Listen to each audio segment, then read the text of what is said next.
Responsibilidad ba ng mga anak ang mag-payback sa mga magulang? Oo, responsibilidad ng mga anak ang mag-payback sa magulang. Pero hindi naman ang binabayaran mo pera eh. Wala nga eksaktong halaga yun eh. Ang tawag doon, utang na loob.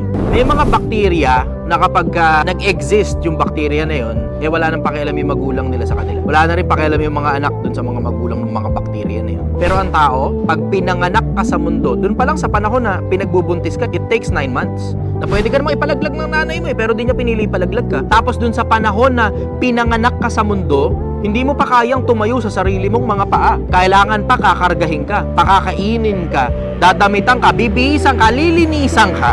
Tapos it will take you somewhere around 16 to 18 years para lang makakilos ka sa sarili mo, na kaya mo na sarili mong buto-buto. Tapos hindi ka tatanaw ng utang na loob sa magulang mo. Tangina.